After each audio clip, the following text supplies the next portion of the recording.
So I have a bunch of questions for you both, but we'll deal with our man here who's getting restless Yeah, by not I can see him talking. What do you mean?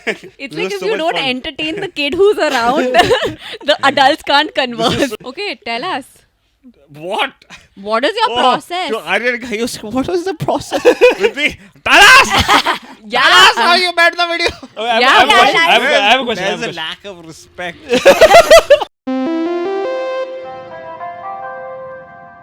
Guys, welcome back to This Is Not a Podcast. Somebody go for it.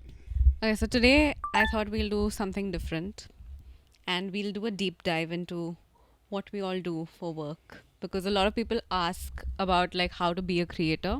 Okay. So maybe we can give them like a masterclass, and since all of us have different like niches, different kinds of content, it'll be like, If you take my class, you won't be a great. no, that's not true. So I've learned so much from you just observing what you do. So we can go one by one. We can start with the basic. Why did you become a content creator? So you can go for it, man. You go for it. No, you go for it, you go for it. Someone go for it. Start. Aryan, you start. go. Aryan, you go. I didn't actually want to do content. I wanted to be a fashion photographer because I met a few fashion photographers and I thought their work was really mid. And then they were also really like they were loser, pretentious people. And then I was like, wait, I can do that. Be Like- loser and pretentious. Yeah, like I can do the photography thing and be cool and nice and charming. And it's like at that point in time it was like 2019, so not a lot of people were doing this. And then I remember somebody telling me, like, I wanted to grow my account. I remember somebody telling me, hey, your work is a little too niche. You need to be a little bit more relatable. So when you started, what were you doing? Like just fashion photography? I initially started with just photography. Then it was just like putting stuff about me up. Then it was just editing tricks, like green screen stuff, editing to a beat, like simple stuff like that. And then when Reels came out, I was like, fuck, I don't like this format anymore. But As then in real format? I never enjoyed making vertical video. I always liked making horizontal video.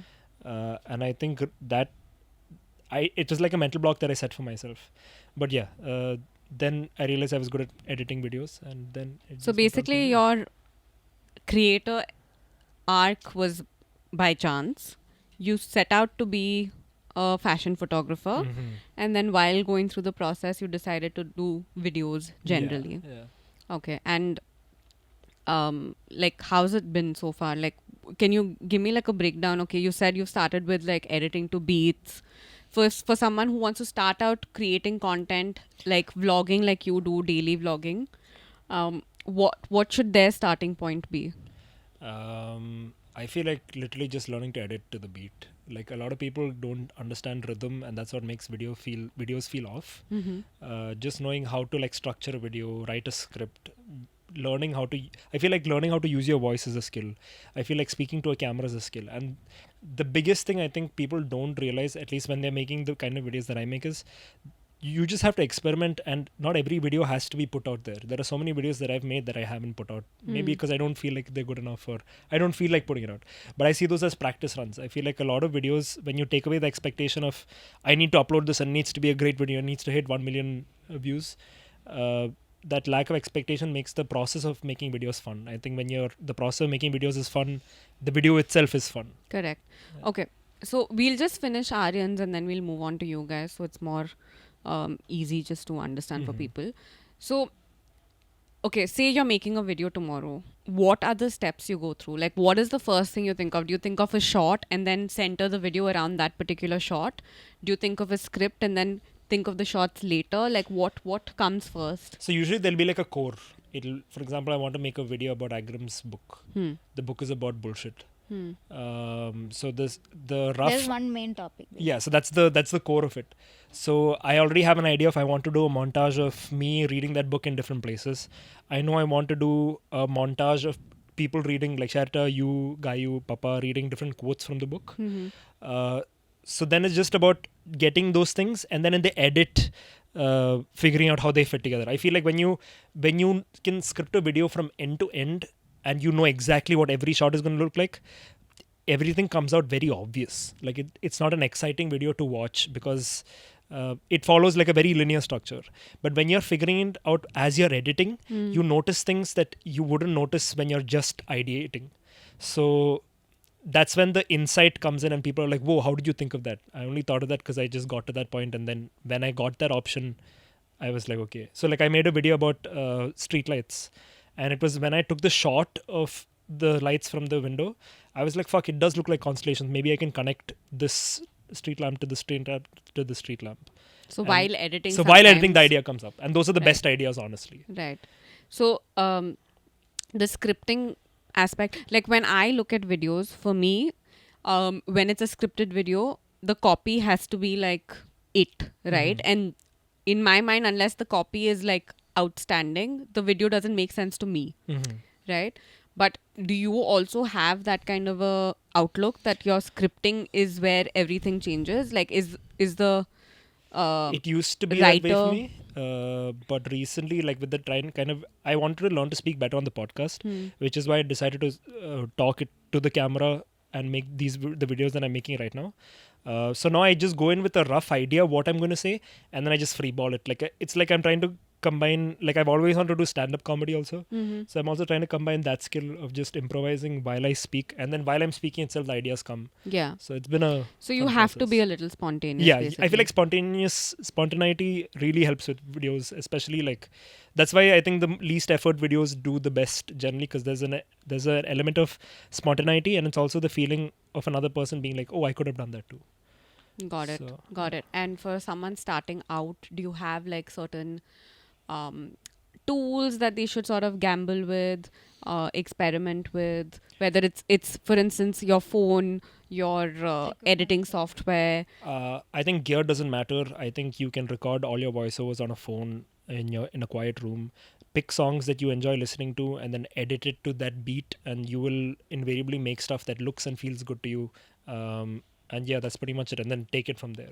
And like whatever it is that like sort of scares you a little, if it's a little scary for you to be in front of the camera, try it out. You never know what comes out of it. And the thing about videos is that videos is something you can layer. You can add music, you can add text, you can add special effects, you can add memes.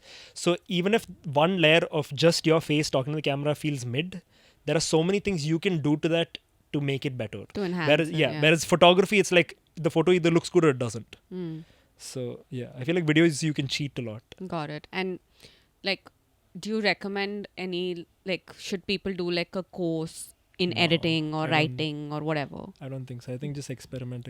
Just practice and then Yeah. that's it. Yeah. Interesting. Don't you guys want to know about Aryan's craft? They don't. Like They any don't give a questions? How did you start with your craft? What do you mean by How were you born, Aryan? I don't know that. You were born because I let my parents sit in a quiet room for some time.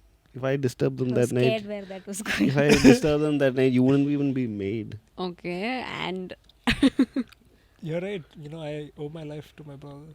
Not disturbing the parents. Not disturbing our Let them parents. focus. What do you mean? How did I start? How did you start your fashion photography journey? Yeah, because I met Gayu. No, but to be fair, when I was 18, I was like, that was the time when Virgil Abloh was like becoming big, and I wanted to start a streetwear brand of my own. So I was getting into like Indian street fashion and stuff, and then I saw Gayu's account, and I was like, fuck, she combined a crop top and a sari. That's fucking insane. she For bad. 2018, that was fucking groundbreaking. No, but even your, like, whatever you were doing, even though you were not seriously doing any fashion stuff, it like made sense. I was waiting for that. But yeah, then we met. Unless he'd cry. And then so- I saw how she was working with her current photographer, and I was like, "Fuck, you don't need great equipment to have great output." And then that's how I started shooting her. You became street photographer. I became street photographer. Yeah. Got it. Okay, Gayu, what has your journey been like? I think it was a lot of unlearning and experimenting. Because, like, So you started off from being an artist. yeah, so everything has been happening by accident. Everything. I had no, like, goal or ambition or anything to, like, be anything. The only skill I had or known at the time was painting. So I worked as a freelance artist for, like, some time, and it was not paying. And I also still wanted to work in fashion, even though I quit, like, fashion school. So around that time, so my dad's a photographer, so I would just, like, take things from. I didn't have a lot of clothes also at the time, so I would take things from my mom's wardrobe, like a sari or like my jacket, crop top, like things like that. I would combine, make whatever, and like I would ask my dad to take photos. So I would use those photos to like what do you call it, to approach brands and be like, hey, like I would like, so this was my plan at the time. I was like, okay, I'll work as a stylist. And stylist, the concept of being a stylist was very new at the time.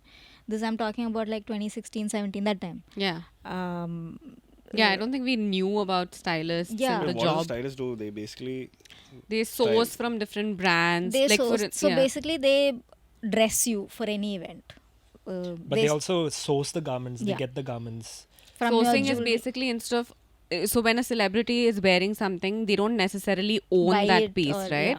So it's sourcing from a label. They'll do a photo shoot or tag the label, whatever. Basically, it's like a barter thing, except it's not barter in the sense you're not keeping the garment after, you're going to return it. Yeah, ideally the stylist will also have her own wardrobe depending on the client, so she can also pull things out of her wardrobe, her as in like for her job.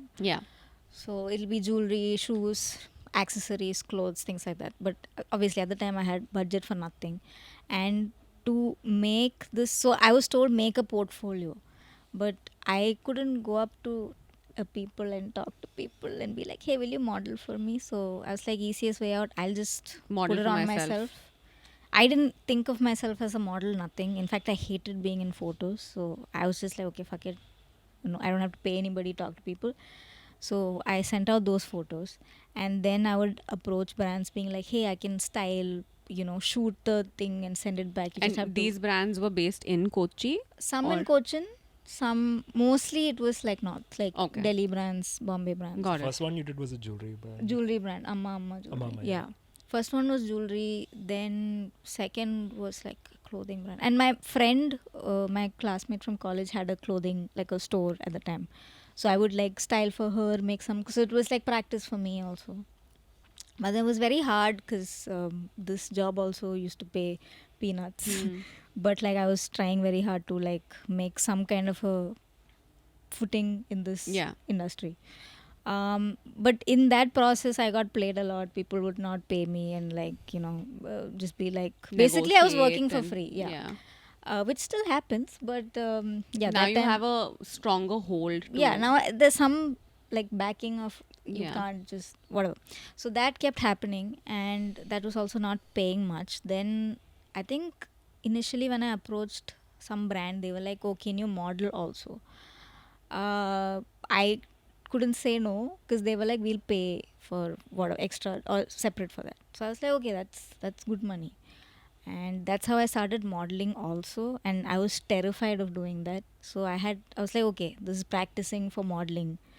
So I started modeling also. Then eventually, but I was still very, very conscious in front of the camera.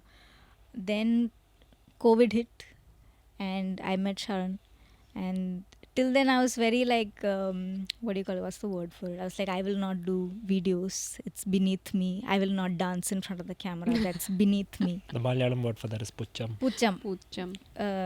And I met Sharan, and then I'm doing everything now. The rest is history on YouTube. I remember initially when I met Sharan, this was when Dub Smash was a thing, something like musically that. dubstep. Yeah, musically was a thing.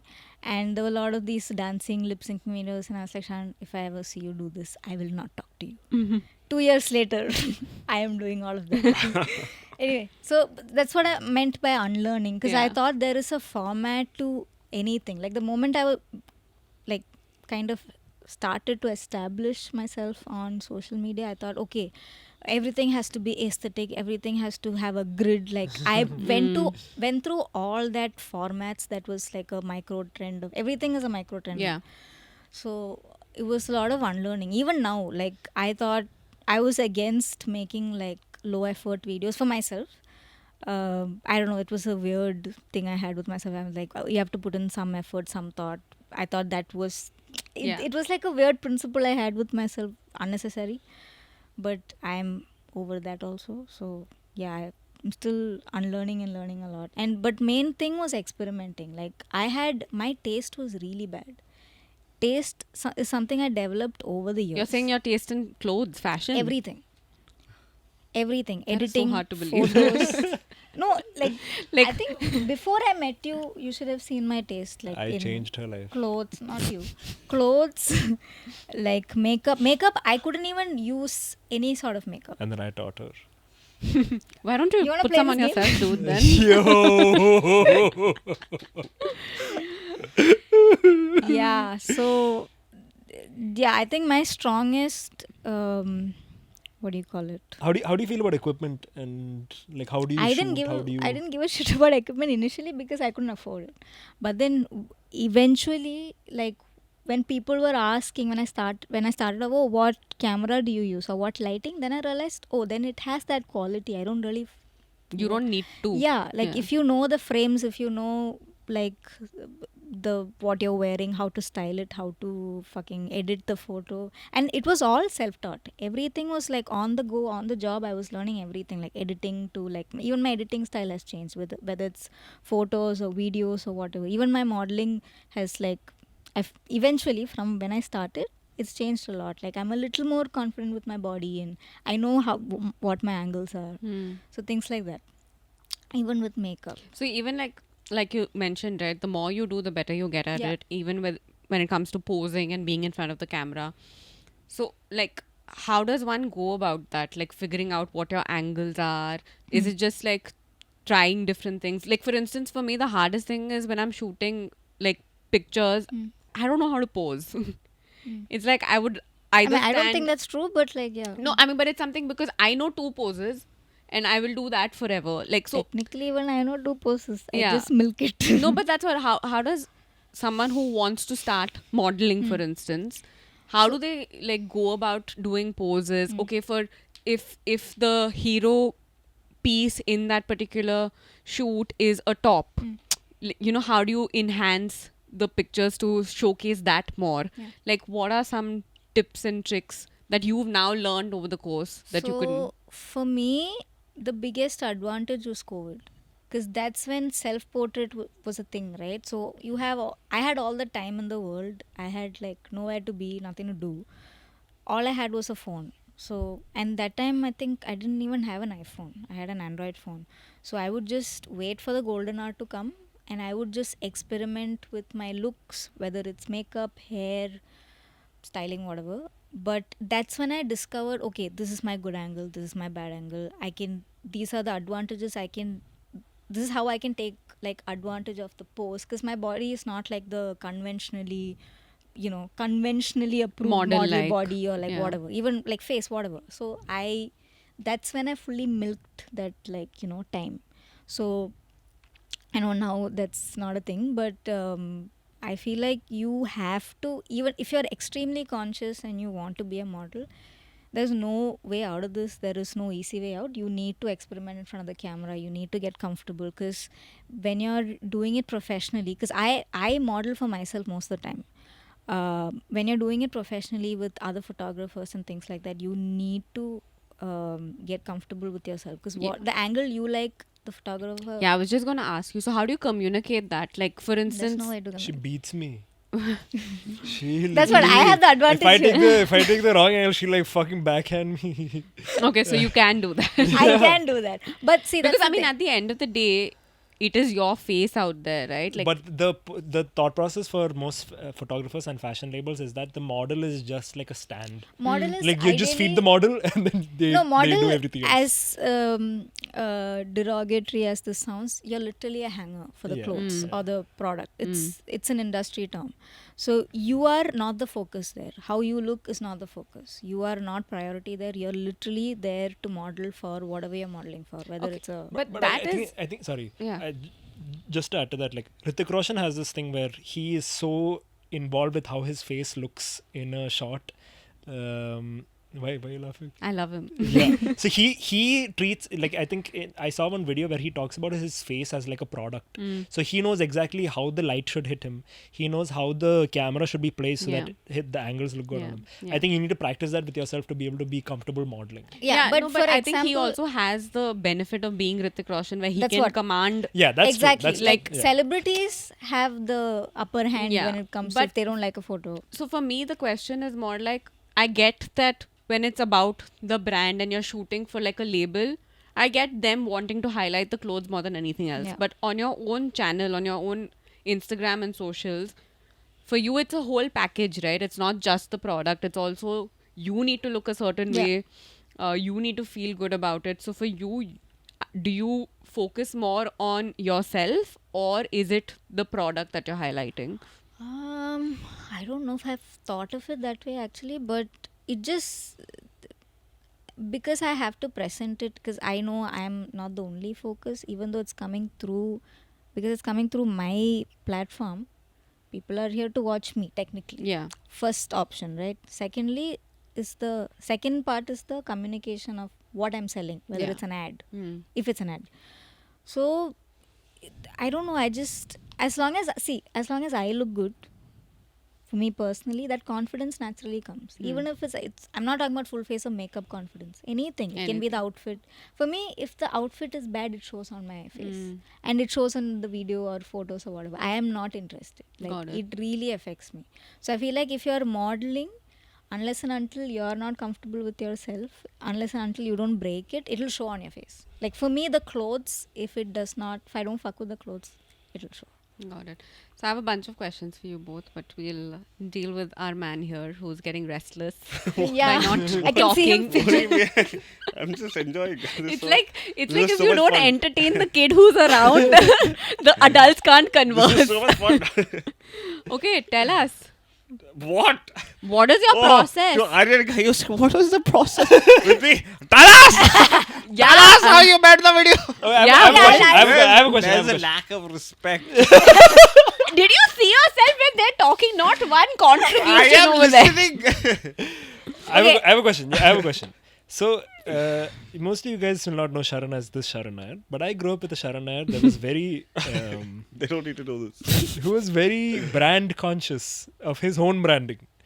He still is, I feel. Yeah, he still is, but I feel like it's very low key. Like, for example, he was so like I don't know how he created the brand for himself. Like, for example, every he would upload Facebook statuses which were like iconic, and they would be like cryptic about whatever he was watching or whatever something he bought.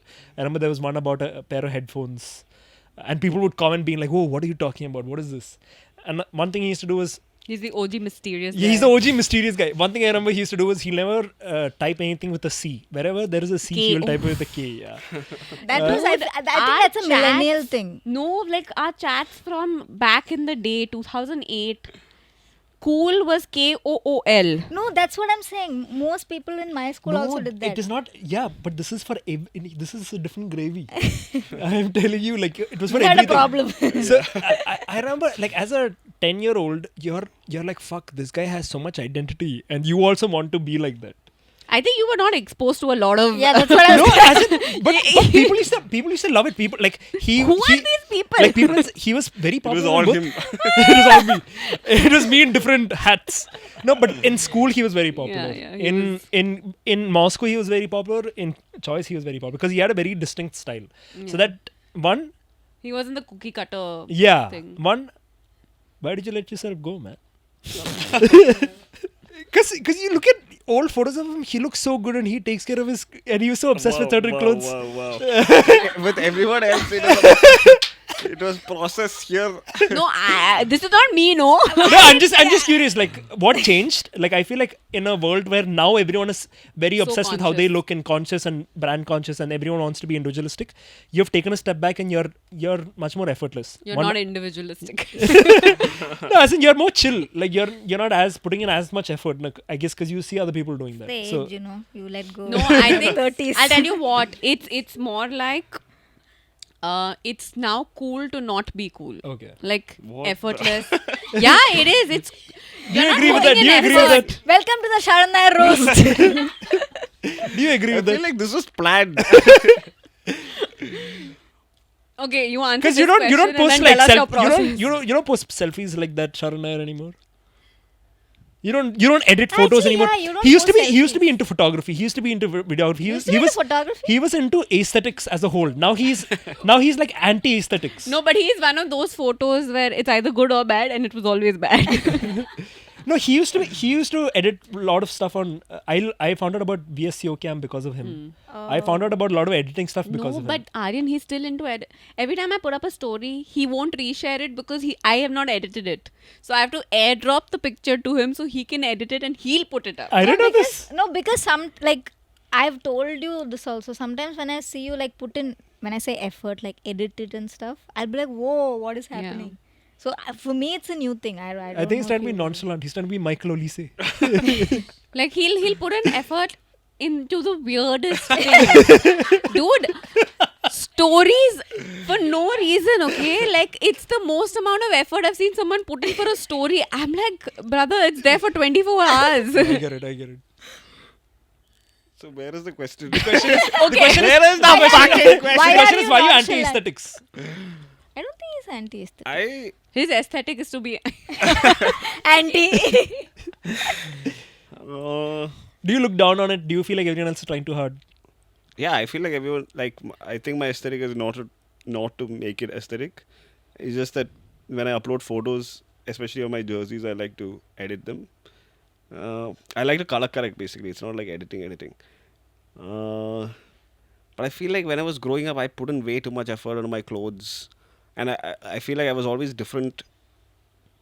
And a huge part of it is because of my mom, because like an Indian millennial boy grew up in a certain way, wore clothes in a certain way, did skincare in a certain way, which was no skincare. Like typical straight Yeah. dude stuff. But like my mom made it a point that we would always dress differently and like have our own identity. So then you either embrace that and say you're different, or you fight with your mom, and fighting was not an option. So Yeah. I embraced it. And then like I feel like I can only prioritize one thing. So now I have As in your work. no, not like in my life, and my only priority is the vlog. Like I can't. Yeah, like I've spoken about this. Like at the vlog, he's Cristiano Ronaldo. Okay, nobody can do it like him. But you send him, Cristiano but you send him to a supermarket to buy oranges, Oi, and he'll yo. come back with fucking apples.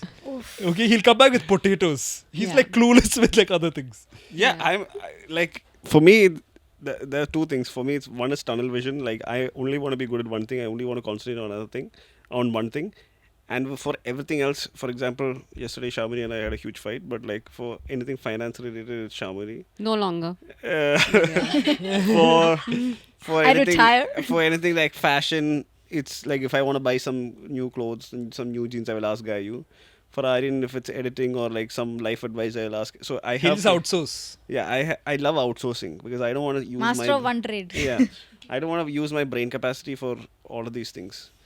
But when it comes to like dressing up or trying, I feel it sometimes. But like I feel like I tried, like I was almost immaculate for so many years when I was growing up in my early 20s. Because you were like the OG influencer of the 2010s. yeah, like I used to always be dressed well. Aryan, can you stop sucking his dick? I'm not. I'm just speaking the My truth. God. I also knew him in 2010. He influenced no, nothing. see, 2010. It is not just him. It is also the way both of us dressed, like wearing moccasins with no socks, wearing shorts, colorful shorts. These are things we got made fun of so much in 2010, 11, 12, and then fast forward 2015, 16, and even 2025. Everyone still copies that style that we had like 5 years earlier. But when we did it, was not cool. It was like cringe. Or people, oh, what are you No, I gay? think it's also because it's a very small town, right? Like at the end of the day, Kochi is not a big place, so things come here And also very, especially very back later in on the in day, life. experimenting of any sort Yeah. is looked down on. So Yeah, but especially like when had guys you do it. gone to like probably a bigger city, like because I agree, you guys in Kochi were always dressed differently Yeah, and yeah. much better than the rest of the crowd there. Okay, enough with the roast.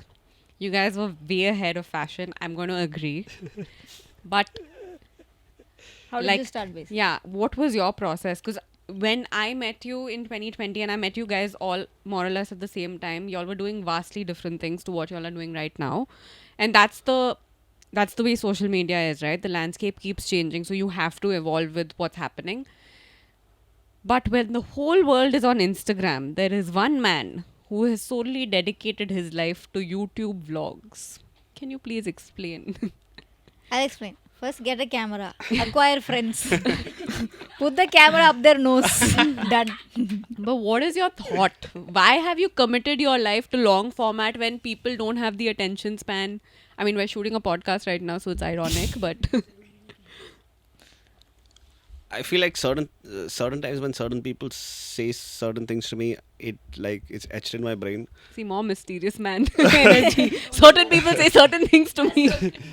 What are these certain people and certain things? So I don't talk to this person anymore, so I don't want to name this person. But he told me that this was the time when my Instagram was like really doing well, and this was pre-reel day. So Okay. like I had a lot of followers before reels were a thing. Like Yeah. Before I had, you were an influencer. yeah, like When yeah, it was because the Netflix, harder to, it was way harder. Like yeah. an average account on Instagram would have maybe 1,000 followers. Then the only people who would actually have followers are like Yeah, comedians. 10K was considered like big. Yeah, Yeah, and I used to the have K. like It was massive. yeah, and I used to have like 30-40K, but that was because of like my videos with Amama and the Netflix stuff, which really blew up because like I think I was one of the first 2-3 creators who worked with Netflix, and like the exposure was a lot. Yeah. And like Netflix with Akash and all the people who kind of changed the landscape of what creators do in Yeah. India right now. Yeah. But this one person, when my Instagram was doing really well, and like I'd crossed 100K, and like every video was doing really well, and people really enjoyed, and there was great engagement. Somebody told me that. He told me two things. He said, "You make a great video on Instagram,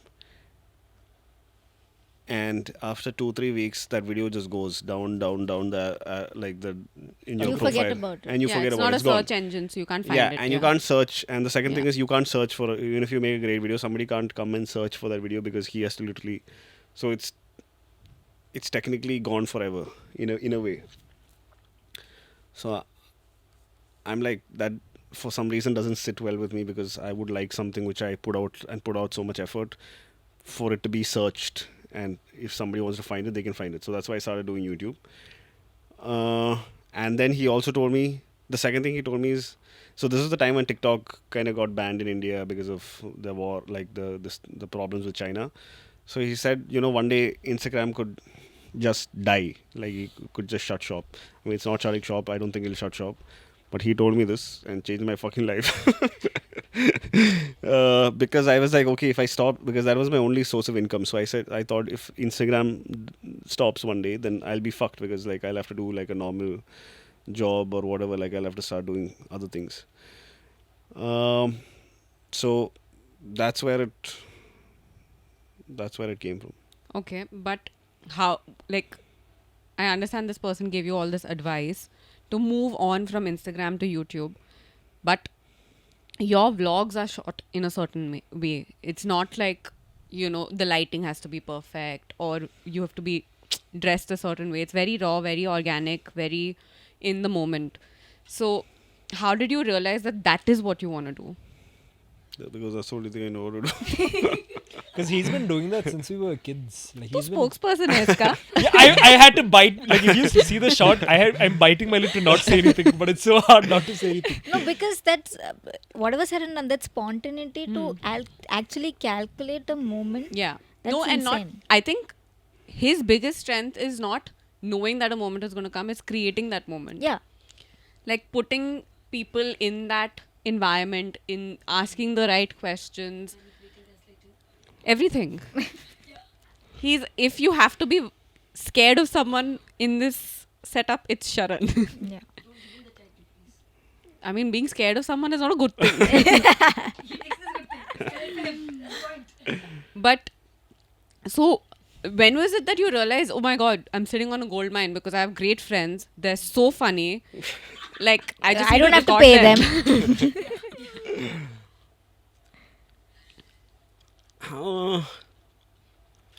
I mean, I don't think I'm sitting on a gold mine, but What the fuck? I guess you won't have the gold mine. No, what I mean It's is a lack of vision see, from no, your no, end. yeah. See, I'm not thinking that much. I just like It's an instinct. it's an instinct in the sense that like there are like different types of storytellers. There are beautiful vlogs on Instagram and YouTube. There are different types of vlogs, but like I have cut down all the fat, and for me it is just taking a camera and shooting the people close to me and creating a moment. and it's not like, it's not that complicated. It's just, I just want to capture the moment. I don't care about the lighting or setting. I just want that, and I think it's more emotion based than anything. But you never, like, initially, I'm saying, now obviously no, like that hesitation of approaching somebody and capturing it, and how you never thought of that? I don't No, like, what do you feel at the time? Like, are you thinking about that? Like, is there fear? so Is there no hesitation? so the thing is, as a when I was growing up, I used to always, I feel like I've always been good at reading people and their emotions. So my 90% of my job is to read people's emotions. Shyamolie will disagree, saying you don't know me, but that is my job. So for example, how, like, it's not often that we meet new people to shoot. I'd rather I'd rather shoot with people I'm always shooting with, because they know how, like, I shoot, and they know how, like, their relationship with me. But even when I shoot with somebody for the first time, it's about their comfort level. But I might get some flack for it, but if I look at everybody's comfort levels, then I will not get a video. Then it will be the most basic vanilla video. That's what I'm asking. How do you So you're test that limit? You're You by have to toe pushing the it. line. You have to toe the line. By Yeah, pushing you it. just, we've lost so Like- many friends because like no, and it's not a bad thing. It's just it's normal. like I'll give you a very simple example, because Saliha is also sitting here. I'll give you a very simple example. There are many examples, but this is one. The difference between me and somebody else. For example, when Saliha had come to Russia, and Saliha has a phobia of dogs. So Zuri is our dog, and Zuri was in the room, and he was in his cage, whatever. Great. Yeah, in his crate. And cage, yeah, crate. So I wanted to shoot a bit where Zuri comes out of the crate and scares Saliha, but I can't do it without Aryan, because I can't control Zuri myself. Yeah. And Aryan saw Saliha's reaction, and he's like, there's no fucking way I'm leaving Zuri out, because he has a sense of humanity where he's like, I will not put somebody I will not put somebody through that. For me, You're My prioritizing the reaction. my priority is the reaction, because I know that I am capable of appeasing that person after shooting it and putting them through trauma.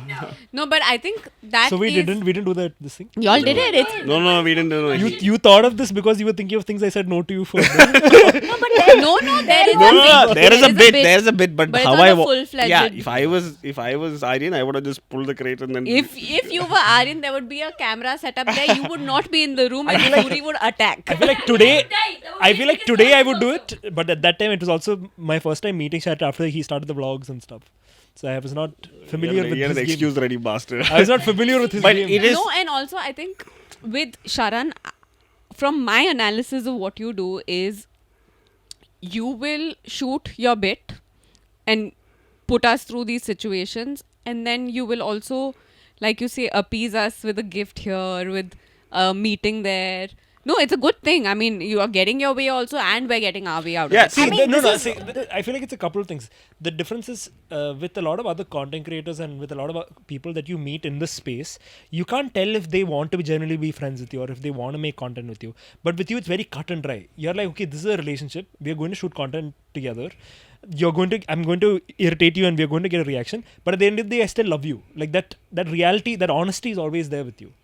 I think for him, it's more like, if you don't want to shoot content with me, I can't have a relationship with you. I don't think that's true. I feel like he could. 100%, she's right. I feel like he says that he projects that identity, but he's not actually. No, I mean, he stopped hanging out with a lot wow, of people. everybody's answering for me except for I mean, this is a conversation I've had with him openly, because I feel like No, I would No, I feel like honestly- he loves to be that guy who's like, yeah, You're my not part of content this is top. No, I will not not be just friends that. with anyone. Because Casey Neistat said that, so he's saying it. No. No, See, it's not no, just that. I I wouldn't think- be able to survive as a human being if I were to constantly hang out with people who don't. Yeah. yeah. No, like for instance, and because I've seen this arc of him from start to finish when he started the vlogs, I have noticed so much change in his reaction to people saying certain things Yeah. to him, right? Like in initial years, if someone said, no, I don't want to do this bit, it would be like, how can you say no to me? If Yeah. you're my friend and you love me, you can't say no to me.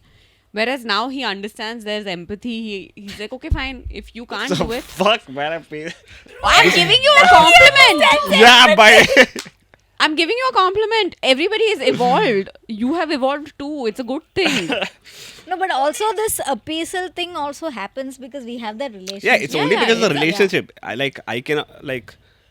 I cannot do it if I don't have the relationship. So Yeah. it depends on the relationship. And in your vlog, I think it's important for people to know the fact that we're not just friends for the camera. We're friends we're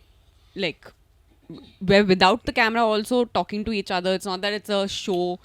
What? I want to say something, but I'm not glazing him. Okay. You want to glaze. I'm not glazing him. It's boring now. I'm just saying there are very few such honest representations of what people like. For example, if you take all of Gayu's bits from 2019 to 2025 and you put that into one video, you will get probably like a 1.5 hour video. And that will be a solid documentary of how Gayu has changed and grown as a person. Physically, wanna see mentally, jokes. And I'm saying that there are so many different people like that. Yeah. Like, this is the most honest representation of friendships that Yeah. exists. Yeah. in this There's day no and age. sugarcoating, Yeah. nothing. It's as raw as it gets. And I Um, feel like you can see it in the vlogs also how we've grown. everybody's changed. Yeah. And that's honesty. That's Yeah, like proper history being documented. Yeah, that's actually what I.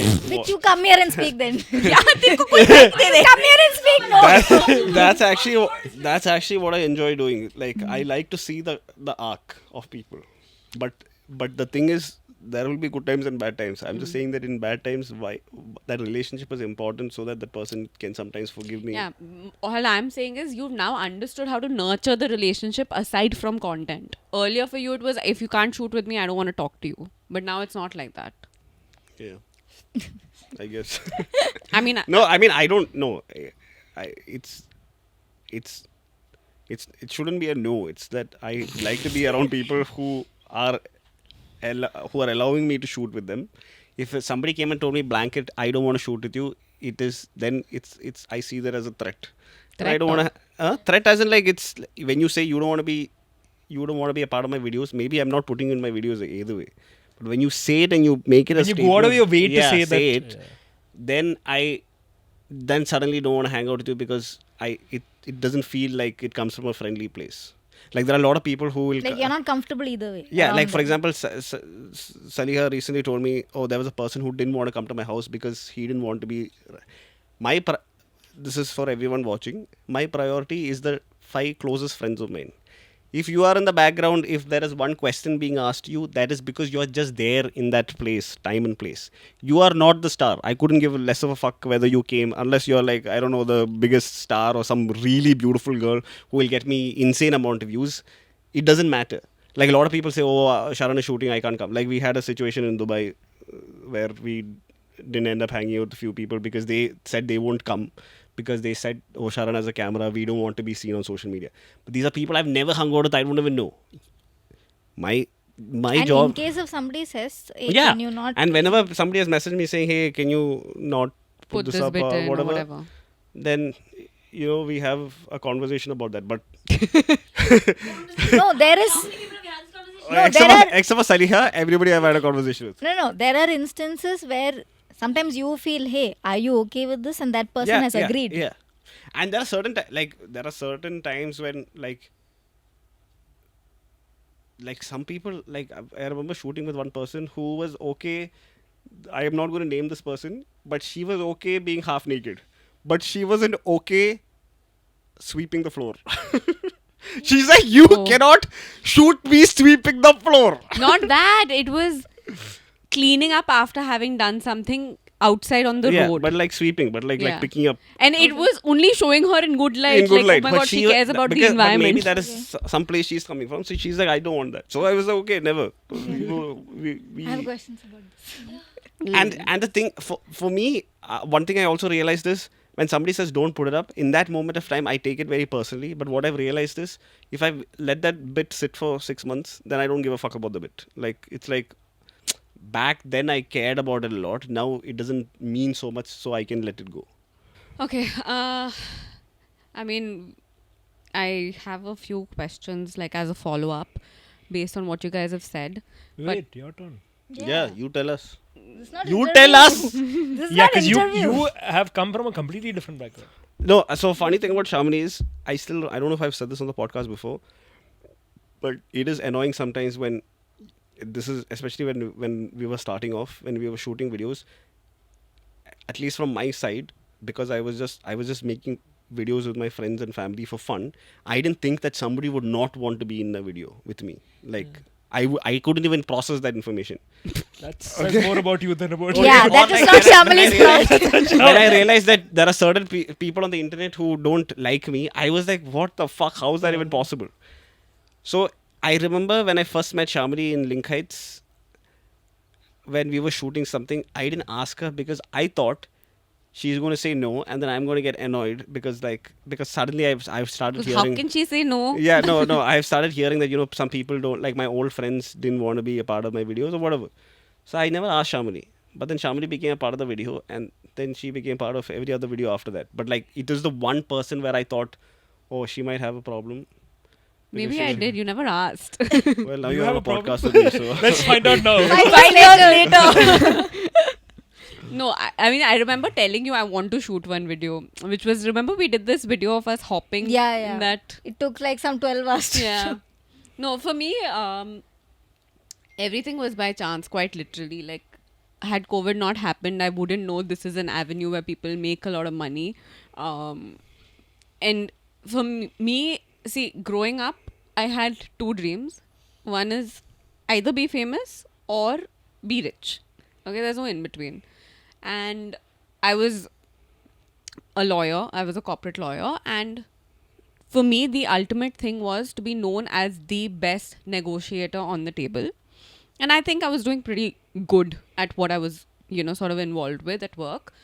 And I thought, natural course of action, I'll work for like 5-6 years, go do a master's, relocate somewhere, and that'll be my life. Like, I'll be known as the negotiator. Cut to 2020 COVID. I'm in Cochin, working all through. And then I also want to like hang out with my friends. And at that point, Sharan was the only friend of mine who was in Kochi as well. And first few months, I'm just like, dude, do you want to hang out or not, man? Like, what's the point? Like, what's happening? And he was really in like a zone at that point. So he would not get out at all. Then we started hanging out, and then the videos were like happening. Y'all were shooting in front of me, and I found it really interesting. And then I just said, okay, I'll be a part of these videos. Then the reason I decided I want to do this is when the first brand ever reached out to me and said, hey, we want to pay you. Will you be able to do this? And I was like, I'm getting paid to put myself out there. I was like, yeah, of course. It was 1,500 rupees only. But I was like, yeah, I'll do it, dude. Like, 1,500 bucks, man. That's pocket money. So I was like, yeah, okay, I'll do it. And slowly I started putting out content. It was like the stupidest stuff, okay? Like, now when I look back at my earlier videos, I'm like, why did I just like not stick to law? But yeah, so for me, it came from the fact that I was in one career putting in 14 to 16 hours a day and making a certain amount of money. In the same breath, I was probably putting in half the amount of effort and time, not effort, but time, and making as much or more, right? So for me, it was from that aspect, not any like creative call or anything. It's just that I saw good money and I saw a great way to build distribution for eventually when I want to have my own brand. Did you see yourself as a creative person at any point? So growing up, I was creative. Like, I was always into either dance or I used to sketch back in the day. Like, my dad's dad was an artist. I think I got that sort of gene.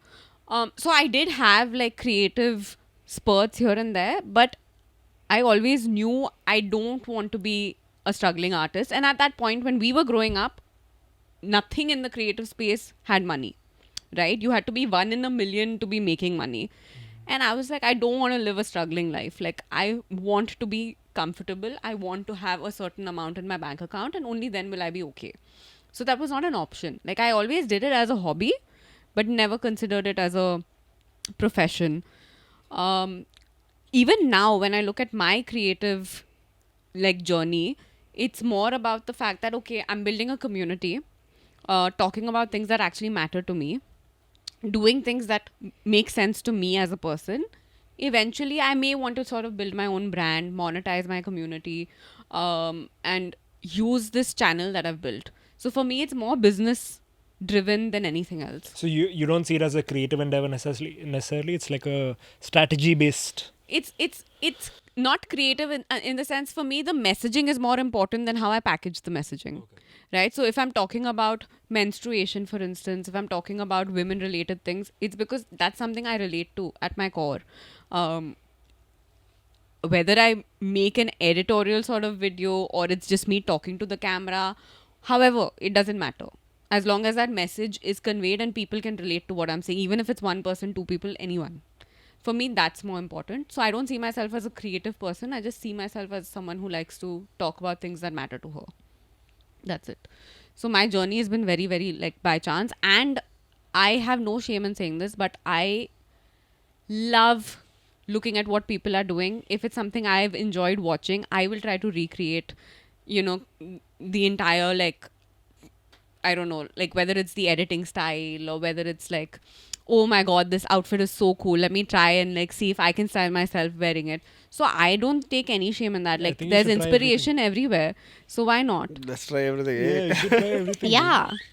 I mean, let's be on the fence about that, because that was just English. There's but no fence there. No, there's no fence there. It's just basically. yeah, it's basic English. But yeah, so for me, it's like creative wise, because I don't see myself as a creative person. I see what other people are creatively doing. And while the messaging is mine, I may have like, okay, editing wise taken inspiration from that video because I really thought it was cool. Frame wise, I may have taken inspiration from someone else.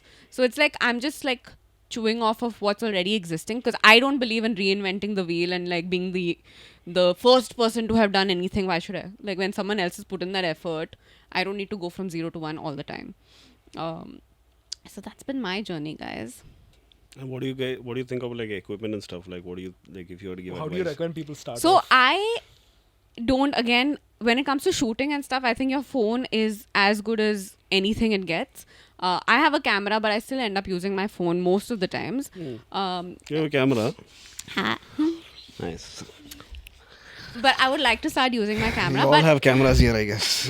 okay, but listen. My thing is, I used to be the sort of person who thought my productivity was pegged to how my setup was. I needed a certain environment to work. And if I didn't have that environment, I know I was not doing my 100%. Okay, so my setup had to be like the cleanest, most organized, like a messy space is like your mind is messy, right? I don't know what that quote is, but yeah, insert that quote. And so for me, it's like I needed to have the best laptop. I needed to have the best phone, the best possible thing. And honestly, it makes no difference. Like I had everything and I still use whatever is easier to use. So for me, it's just more convenient. Whatever's more convenient is the right equipment for you. So if it's convenient for you to shoot with your phone, just do it. If it's convenient for you to shoot on your camera, just do it. She learned this after the camera. No, it's like, You gonna tell me it was convenient with the fucking phone there? no, like the camera. Guys, for context, I bought her the camera for a birthday. Yeah. I but- just have a gripe that she doesn't and- use it enough. No, and for me, it's more At all. like I thought I cannot shoot YouTube unless I have a camera because it has to look. And what a certain changed after way. that, huh? I stopped YouTube. So that's what I'm trying to say. You don't need the best equipment because even when you do, you may not put out content. I feel like the only time new equipment is good is when you want to inject something new into your work that already if you have some momentum and then you want to try something Yeah. new, and then getting new equipment is good because then your Yeah. visuals change a little Yeah, bit. yeah. I just have to say that the reason I switched from a phone to a camera is because I was watching one of my vlogs on the TV once. And then I Wait, I'll ask you this. No, wait. I have to tell you. I know this is because it's related to all of you. There is a reason I'm telling this. So I went from when you put the camera, iPhone camera on 0.5 and you shoot something on phone and everything on computer, it might look fine, but on the TV because it's a bigger screen, it looks terrible. It looks like it's Grainy. like come from 15 years back. So the day I saw it on the TV, I was like, fuck, I'm putting in so much effort. I need to get a camera. And then I got one fire-ass camera, and then like it's way harder to shoot, but like it's rewarding in that own sense. But I am the only person after getting an expensive ass camera. Nobody has ever asked me, what do you use? under anything shaky. Aryan, Gayu or Shyamolie post, there will be at least one question. What filter do you use? What camera is do the you use? editing What is the editing? I have never been asked. I'm using a 1.5 lakh rupee camera. Nobody has ever asked me. If anything, it's like, hey Sharan, can you please hold the Camera. camera? Don't shake it. It's making me So sick. you know when he asks me to shoot a bit for him, I do shakes on purpose. It can't be too stable. Yeah, I was like, and someone has commented on one bit where I've shot. They have said, please never give Shyamolie the camera to shoot again. I beg of you. Initially, I'm saying, like, when he started, he used to get irritated. He's like, I don't need aesthetic shots. I just need to be in that person's face. Yeah. Okay, Gayu. How do you come up with a concept for a photo shoot? Like, what is... Give me a breakdown. Okay, you have this garment you have to shoot. Now what? What is the first step? And take something you've already done. So there's an active example. Something already done. So, for example, I've done this reel with this song called Vadakela Pattu. I was watching this movie. I'm mostly inspired from movies and music. So I was watching this movie called Parava. It's a Malayalam movie, and the movie starts with this song, which is called Vadakela Pattu. It's like a folkish kind of like a Nadan Pattu you say in Malayalam song. And it talks about a character whose name is Pattu, and it's just like describing the character and what she does, whatever. So I found the song fascinating. So immediately, for me, you both work same way. When I say same way, it's like you both write down ideas, like pointers, whatever. Like Aryan is more organized. I feel like he'll script things like that, which I'm still trying to get into. It does not happen to me, because for me, even if I write down, okay, shot 1, blah blah blah, shot 2, I look into the camera, I will still change it, because I cannot work with a script. This is why I struggle with brand videos, because brand videos you need script, concept, background, everything needs to be pre-approved. I do not work like that. My best work comes with me being very spontaneous. Like, even if I have one idea, like a frame that I want in the video, I will change it last minute, because that will be, like he said, that'll be the best idea for me at least. So for example, taking this as this reel as the example. So immediately when I was listening to the song, obviously I like there's like rhythm, right? You edit everything to rhythm, and it's easier that way. So I was listening to the rhythm and I was like, this is very interesting. So with the rhythm, okay, this shot can come here. So when I'm imagining it, the edits come to my head. Like, this frame come here, the next frame can be this. So that format kind of forms in my head as I'm hearing something.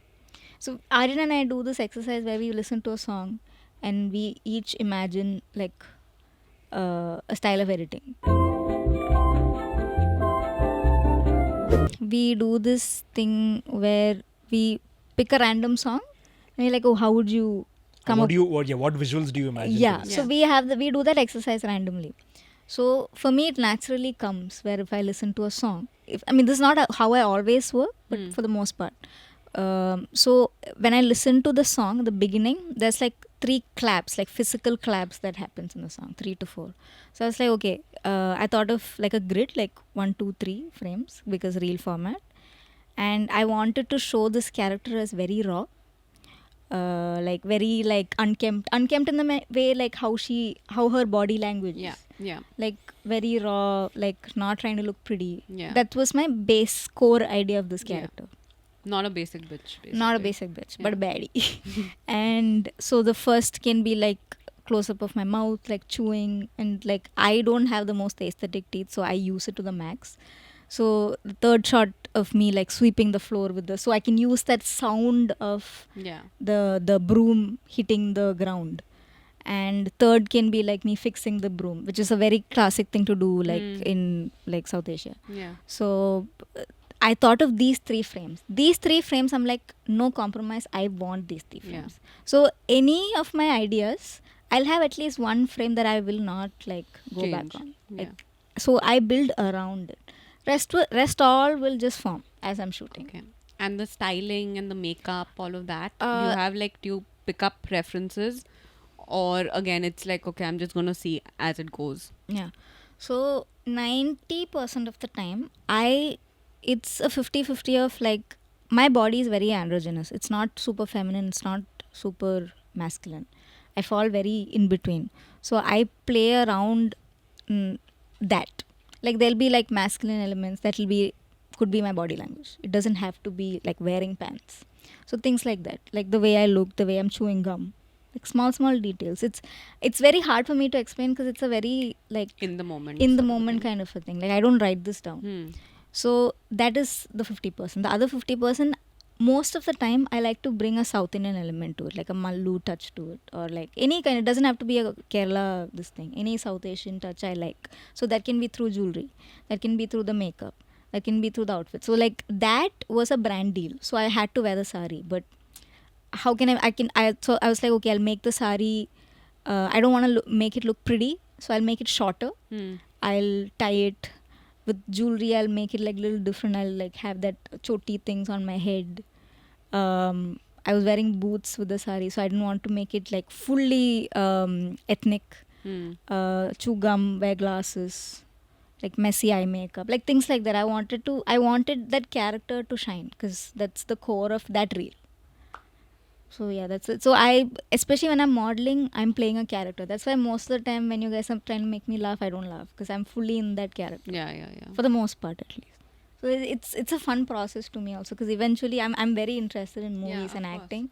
Look, for me as a viewer, I'm just like, now when you've told me what your process is, it's very different from what I imagined it would be. For me, I thought everything has been jotted down to the T, which is a great thing, right? Because you've done such a great job at making whatever content you're making that for me it looks like it's the most well rehearsed, So that's well the thought thing. out. After that happens, my final product depends on the edit, which I feel like any product you're making, your final product depends on the edit.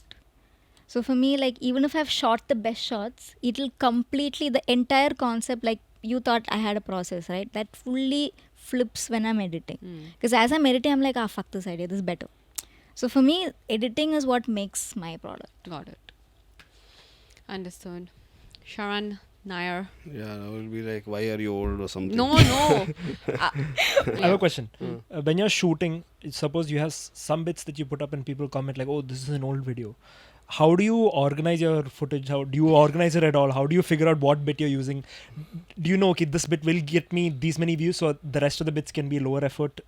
Or how do you organize a video? Those comments really piss me off, by the way. Yeah, It really irritates me. It annoys me because I see it as you guys are having a privilege seeing this, okay? This footage which I've shot Yeah, I've hard had- of my friends, okay, or family. We all So, look different. yeah. Obviously, it's an old clip. So if it is old or new or from 5 years back, it doesn't matter. I have so much fucking footage, like it's all in my head and in hard drives that like it's not possible to put everything. Like I'll have to release like 1 hour movies if I need to finish all It's my interesting bits. that people want to be up to date. No, but Like you they know, don't want old it's also- footage. You It's should the just take it as a compliment that someone's paid so much Yeah, attention yeah. that they know it's No, such an. For me, it's the insinuation. Oh, like he's recycling because he's not got that insinuation. I can hear. Yeah. Or the entitlement, like, bitch, where is the new bits? I'm like, this is not something you've seen. Yes, you might yeah, have but seen like them. it's like your videos are like drugs. You can't tell a person who's used to taking those drugs in, hey, calm down, you'll get what you want later. So take it as a compliment. Yeah. We end the podcast. Wow. on that. Say no to drugs, by the way. I don't know what drugs feel like. I'm just assuming. Yeah, to be So fair. that basically there are two to answer Aryan's question and Shyamolie's question. There are two types of videos. One is it's one specific video. For example, taking Aryan to meet David Beckham in Bombay is a very specific idea. The part I really enjoy more than actually shooting the bit is the planning bit, because like, for example, with the David Beckham bit, I was not allowed to take anyone with me. Then I That's have the to- part I enjoyed. Yeah. So I had to like make a lot of phone calls, ask a lot of people for a lot of favors, be a certain way to make that happen. I enjoy that part most because that is the hardest part. So you enjoy kissing ass a lot. Yes, I love kissing ass. If it's the right ass. I will kiss it. Yeah. See, I also believe that you could be the most talented person, you could be like extremely gifted, but if you don't know how to kiss the right ass, Yeah, if you don't know how to network. you could be left behind. If you have ever wondered what a producer does on a movie set, that is exactly what a producer does. Okay, I've always wondered. Like they find You the know, right asses to to be kiss, fair- and they make sure that the camera is pointed towards something that is exciting. That's the producer's job. Yeah, so those are specific videos where only one thing is happening. So that has a proper start, middle, and end. So it's very easy to edit It and it's has very a easy to format, shoot. Yeah, it has yeah. a format. It's very easy to shoot. But then there are other vlogs which are just random. It's like how people upload Instagram stories of their interesting day. It is just basically Instagram stories all collated into one, but short in landscape and uploaded. But there are different kinds of bits. Some are sexual, some are wholesome, some are like really weird. So Some are also just everyday mundane things. everyday mundane Yeah. things. Like there are people who say, "Oh, your vlogs back in the day were better, or your vlogs now were better back in the day." You are seeing my life. If I'm suddenly living in Monaco and I have all the money in the world, you will see that life. If I'm still staying in Cochin, you will see that life. Like you're literally seeing a real life. It's not like I'm manufacturing something to make it look different. So yeah, another thing about the vlogs which have like multiple bits is I always have this feeling that you can't fill one vlog with incredibly funny bits, because then some vlogs might not have that many funny bits. It might have too many mundane bits of people just talking to So you each other. distribute it. So I distribute it, and that's how I structure these two videos. But How do you decide if a bit is usable or not? Yeah, Like for because example, you shot like a 5-minute clip, and you're like, okay, this is kind of funny, but how do you decide? Okay, this is what I'm going to use for this video. Or do you just fuck it? You're like, fuck it, I'll use it. Like the first thing you grab, you use. no, for me, usually if there are laughs, if there are enough laughs in the bit, and if there's enough conversation, I'll use that bit. That's the litmus test. yeah. Laughs. But then there's also like certain things I learned in the journey of uploading vlogs where, for example, Shyamolie says Malayalam, people love it. Yeah. So then that bit might not be insanely funny to me, but to other people it's no. I'm just I'm by not- just by virtue of existing, it's Yeah. interesting to people. like Yeah, I get it. like Shyamolie speaking in Hindi. Like a lot of people, like when Shyamolie yells at me in Hindi, people love. Like there was this one bit I remember. I was coming back from Bombay or somewhere, and Agram, Joby, Sharan have come to the airport to pick me up. The bit he wanted to shoot was Agram surprising me at the airport. But the bit we got out of that entire process was me. For the longest time, I didn't know Mohanlal was one word. Yeah. I genuinely thought it was Mohan space Lal, with Mohan and Lal being two different names. Yeah. And like I also thought it was to space. no, Yeah. it's one word. So there is just me saying, dude, isn't it Mohan space Lal, Mohan space Lal? And Sharan just didn't enjoy that bit at all. Like he was very upset because the surprise was okay. Nothing great. And this was just whatever. But that bit to this date, I get messages about how I didn't realize and like, oh, I'm so unaware about Yeah. pop culture, because I am. And like, it's not, I say Mammootty, it's Mammootty, I Mammootty. think. Yeah. And like, I'm like, oh, yeah, these are Priyadarshani's people daughter. that like trigger. Yeah, I thought Priyadarshan's daughter's name was Priyadarshan. So it's like just me being stupid. And Sharan hated that bit, okay?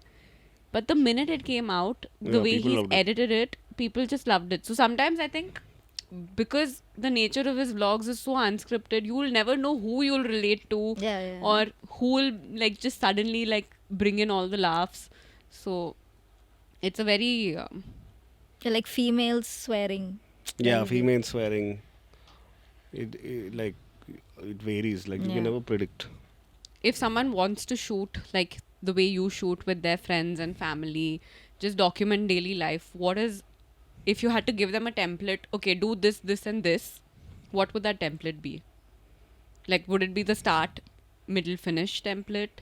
Or is it just like, because when you started out recording, you would record 30 minutes at a stretch and then get like 30 seconds of footage from it, right? Give it to me and say, Aryan, make a bit of it. I remember those days. Yeah, and now you know I don't need to record everything. Like there's so many times I'm like, Sharan, don't you want to record? You're like, no, I don't want to record this. I only want this, this, and this. So how did you like figure out this is the template you're gonna follow? So for people who start out, they can only shoot start, middle, finish bits because they don't have any other bits, so they can't like mix and match. So if you're starting out with like a vlog with your family and friends, firstly you need to pick like 2-3 people you can vlog with, because not everybody is just going to be like okay. Yeah. Being like on camera. So get those people and then try to shoot like start, middle, end bits, and then when you shoot a lot, you'll obviously have like backlog of footage here and there. But that is just the way I like the videos. Like I like to see one vlog and see, oh okay, this happened on that day, this happened on that day. These are not days which are the same day, but I still have memories of that. So, but for a person who's starting out, yeah, it is, you do start, middle, and finish. But like, I see a lot of people now suddenly starting to do YouTube vlogs and like doing long form content, maybe because they're like, their social media managers are saying, or brands are saying, you know what, we need to do long form content because that's the future. But people who grew up on Reels or blew up on Reels, I would never suggest anyone to do YouTube, because Instant gratification. yeah, the instant gratification, first of all, it's not there. It's not instant gratification, it's instant The demotivation. gestation period is really big. Yeah. Yeah, no, it's instant demotivation, because there were times when I was not uploading on Instagram, and now you guys help me shoot reels and stuff, and when I upload, I suddenly remember my early days when I used to upload and I used to get comments, and it's instant love. It's instant like dopamine. And views are like Yeah, massive. views are like, oh, one day I woke up, I have 200k, next day I have 400k. So it's instant dopamine. Like, you're constantly, that's what Instagram wants you to do, right? They want you to keep checking the notifications. And I keep checking. But in YouTube, if you keep checking, you will just see 10 of 10, 10 of 10, 10 of 10, which is That's the the ranking, worst yeah. performing video out of the 10 last videos. Yeah. And I have been on that run for the last maybe 6 months. I am getting 400 subscribers per month. So, to do YouTube as a long-term thing, you genuinely have to be crazy, because not only am I doing something which is so slow, I'm also not putting my entire concentration on something which is growing rapidly, which is Instagram, or like where there's a lot of money. But I just think that in the long run, it will work. But for person starting out, just seeing the number of views, I don't think I would recommend it to anyone, because it is genuinely brutal. Like, Doing it for the views and subs, it won't. it won't. Like Like, if I you only will- do it because yeah. I genuinely love, like, for example, the video where I took Shyamolie skydiving, or I took where you bought your laptop, and I saw that no actor can ever replicate that. When Shyamolie cried when she went skydiving, no actor can I feel like replicate. Alia Bhatt will do a good job. She plays me in my biopic. Yeah, but you know that it's real. Like, you cannot replicate it, and it's like, it's real as Yeah. it gets. So I like to capture that, and I like to rewatch it. Maybe it has 40k views, maybe it has 50k views. Yeah. But to advise someone to start doing YouTube is like, and I constantly. So another thing is, I advise people all the time to start YouTube. But when they start YouTube, I kind of like, why did they start YouTube? Because I don't want anyone to start YouTube. Like, it is hard. Aryan, what about you? Uh, Is there a template that you would like to give out to people if they want to do videos like you? Like, I'll tell you what inspired me. You've put out this one video of a kettle, and you've said, okay, do this, and this. And I was like, dude, great. And I think it was either before that or after that when I had done this one video, and I was like, oh my god, I have to show Aryan this. Like, he'll be so proud of me. It's my white shoes video where I've like walked on the grass, and I'm like, okay, green screen that shit. And I was like, I have to show Aryan this. So, for a person who wants to make videos like you, is there like something in terms of template, like do X, Y, and Z to start out? Three things. One is either document something that you want to be able to watch 50 years from now and be like, whoa, okay, this is what that moment and that period of time felt like with these people. The second is just document something that you're just like, if you're going to shoot content regularly, document something that you're already doing every day. So the only addition to that activity is just putting a camera there. So for example, if you have a religious gym practice, just add a camera there of your gym outfits or what exercises you're doing, and then figure out a way to make that entertaining. And the third is go out of your way to do specific activities where you're shooting that activity. so that you're not overshooting, you're not undershooting. You know, okay, this is the beginning. I'm building excitement for this activity. Then the activity happens, and then the activity is over, and you're like, fuck, that was a great activity. And that's just a simple structure for anything. Tell them what you're going to show them, and then tell them what you showed them. Got it. Awesome. Okay, just quick last question. What is the ultimate compliment you guys can receive for your content? Like, if you get this one word or this one phrase, you know you made it. Yeah, you're Sharan's brother, right? Oh, no. You're Gayu's photographer, right? This isn't therapy, Aryan. Just say the actual thing, you fucking idiot. I mean, you guys can go first. The ultimate compliment. I mean, one of the compliments I really enjoy is I wish I had friends and family like you. I mean, that doesn't necessarily have anything to do with the work I do. but I know, I understand that they understand how much my friends and family have gone out of their way to be in every video. And that's very wholesome for me because, like, I think this is a conversation I've had with you long back where all the people in my videos, I genuinely want to love them and I genuinely want them to love me and I want them to love each other. Which also sometimes doesn't happen. But there's a lot of love here. Yeah, but like it has to be real. Like it cannot be fake. Real means fights. Real means but none of you guys allow me to upload any fights because I would get so many views. I'm telling you. You can upload. We'll see who gets the views. Yeah, then I'll be the worst human being in the world also. So that is one thing. And secondly, I like when somebody comes and says, "Oh, what you're doing, anybody can do." Basically made it look so easy. Oh, I mean, made it like because if everybody thinks they can do it, then go do it. Sorry, that's not the way I talk. No, I don't mean it. I don't mean it effortlessly. I just mean that they are saying that you're doing something so easy. Then it's not a anybody big can deal. I do would it, take that as an insult if somebody told me that. Yeah, I mean, that was an I insult. He need a takes it as an compliment. insult. I take it as a compliment. He's also. taken it as an insult but motivated him. Okay. Yeah. For me, I thought it was like, oh, you make it look so effortless. No, nobody's ever said that. What is it for you? Mine is, I mean, obviously, when they compliment my work, I like it. But I like very niche stuff. Like Yeah, no, but like, what is like, oh my god, I can't. Like, for you, for instance, when GQ happened, you were over the moon. When Vogue happened, you were over the moon. Like, there's that one compliment that you'll be like, I can stop working tomorrow. This is what I was working for. I mean, I don't know if I've felt that, but every time if I get like I love your music taste or like your movie, this thing. Very specific. Yeah, and I don't know what it is. If somebody says you're so funny, my day's made. Yeah. I love that. You're so funny. Like I am not a comedian, like especially my content. But if somebody calls me like, oh, not funny looking also I've got it. But funny, I'm like, wow. Okay. Like that is a great compliment for me. But otherwise, like obviously anything regarding my work, I love that. That's obviously that doesn't. I mean, for me, every time someone tells me, did Aryan edit this video? I'm like, yeah. Oh, she pulled out an idea with Aryan is actually commenting. It's me commenting this. It doesn't matter as long as I get that comment. What is it for you? That only. I'm not lying. I mean, I feel like one thing which when I see Shyamolie's video, Aryan's video and Gayu's video, one thing I feel is, oh my god, how the fuck did they make this?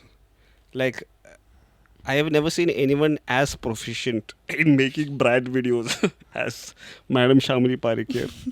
It is like she's the brand's love child. Like the brand specially created her so that she can create brand because she's so like effortless in making it and they like it. Yeah. Like they know exactly what they want. Yeah, and she'll have script and all, but the moment she improvises, it's like I'm looking at the script like this is not on the script. What is happening? No, but for me, I think But I feel like it will be pleasant for a brand to work with you because you will have you're a professional. Like I'm a kisan. from the beginning to end, like you'll have I'm pretty sure you have an onboarding process. And that is very. I think brands love that also because they don't get that from anyone. Yeah, Dude, they don't get that from any so influencers. my agency is like, we'll manage everything. You just need to concentrate on your craft. I was like, but I want to talk to the brand. Yeah. I want to know what they want. Like, how am I supposed to give them what they want if I don't have that conversation? So I have to fight with them to like, please, That it's may like be I a part need of the to. conversation. It's like a part of my process. From her, I realized that if you are especially starting out as a creator, it's not all monetary where brand pays you X amount of money, you create like one video and then you give it and that's it. Your relationship or your career can depend on that, just even that one single brand. So if you have a good relationship, not forget the brand, just that one person in that brand Yeah. who's a brand manager, then it can genuinely change your life. Like I used to never keep in touch or like have any conversations, but like once I started doing it, one brand will work with you and then this person will leave that brand and go to another brand and they'll reach out to you 6 months later, say, oh, remember we did this, can we do this? That doesn't mean maybe you're not the best deserving person, but because you've kept in touch and like you've Yeah. cultivated I that mean, relationship. honestly, this is the world doesn't work on whether you're deserving or not. Merit is not the standard anymore. Yeah. It's the way you deal with your relationships and your whoever your POC is, whoever. Like even your manager, you need to speak to them a certain way so they put your name out for certain campaigns. No one's going to do it because it's their job. Everybody in this world is underpaid. So if you make them feel nice, they will go that extra mile for you. Like even for brands, like this is, if you're starting out as a creator, it's something I do. Like if they ask you for a reel, add a story, just do it for free. Yeah, Even do if that it's- one extra step, brands Yeah. will notice it. Yeah, and like give them that importance and they will love it. Like they will keep coming back. Whether the video has those views or not, they know you've put in genuine effort and whoever's related to it has related to it. Yeah. So for me, it's that. But ultimate compliment wise, I think I get, for the amount of hate I get on the podcast, I get such nice comments in my DMs just telling me, dude, I love what you say and never like pay heed to the No, to hate. be fair, on podcast comment also, it's changing because a lot of people are defending you also. That also I've noticed. Yeah, It's but also it's changing. for me, there are certain It's DMs that I weird get. crowd. Yeah, I mean, but it genuinely, I don't get fazed by it. Like, I genuinely don't give a shit. Like, you can do whatever you want. I will keep coming and talking. That's it. But there are those comments in my DMs. Some of them are so incredibly beautiful that genuinely, like, just, puts my head in the right space if ever it goes off track. Yeah. But yeah, for me, that's the ultimate thing. Aryan. I mean, you've got Casey Neistat following you. I don't get any DMs from the podcast, unfortunately.